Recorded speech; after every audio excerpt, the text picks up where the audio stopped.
শুনবার তৌফিক দান করেছেন, সেজন্য অন্তরস্থল থেকে কালিমাতুশ শুকর আদায় করে স্বতঃস্ফূর্ত আওয়াজ করে একবার বলে আলহামদুলিল্লাহ। আমি আগেও বলছি, আবারও বলছি, এখন আর কোনো বসা বসির কথা বলা যাবে না। এখনো যারা দাঁড়িয়ে আছে তাদেরকে আর বসতে বলার দরকার নেই। এখন যেভাবে আছেন এভাবে থাকবেন।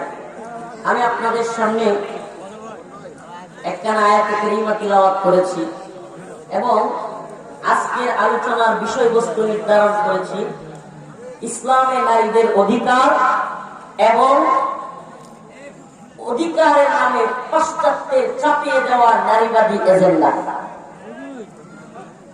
বুঝলেন? আগে বিষয়বস্তুটা বুঝতে হবে।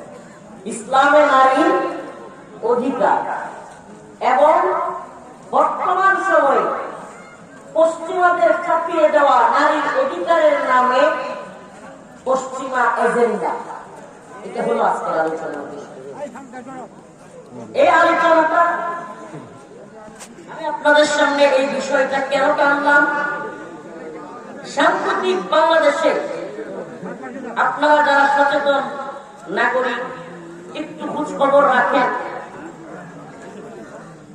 বর্তমানে এই বিষয়টা বাংলাদেশের সবচাইতে আলোচিত সমালোচিত।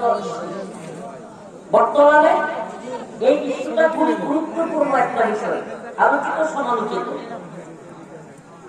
বলা যায় যে ভলান্টিয়ার যারা আছো তাদের কাছে আমরা একটা বেজ তোমরা বুঝে যাও প্রোগ্রামে কোনো ধরনের সাথে না হয়, অল্প আদায়ের জন্য যে যেমন পারে, যেহেতু একটা মাদ্রাসার প্রোগ্রাম, যে যেমন পারে একটু ব্যাগ নিয়ে যাবে, দিয়ে দিবেন, আর আপনারা এর মাঝখানে বসে যাবেন।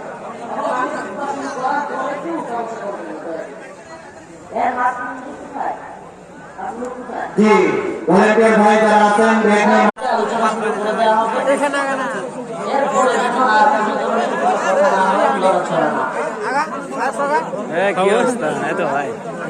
যে যেমনি পারে আল্লাহ কোরআনের প্রতিষ্ঠানকে দান করলে সামান্য এই যে মাদ্রাসাগুলো সরকারি টাকায় চলে না, মাদ্রাসাগুলো সরকারের কোনো অনুদানে চলে না। এই যে আপনারা যারা আছেন তাদের টাকায়, তাদের মেহনতে, তাদের কষ্টের জমানো টাকা দিয়েই কিন্তু এই প্রতিষ্ঠানগুলো চলে। এই কবি মাদ্রাসাগুলোর এটা একটা বিশেষ প্রতিক্রিয়া যে এটা জনসাধারণের মাদ্রাসা, এই মাদ্রাসাগুলো জনগণের মাদ্রাসা, সরকারের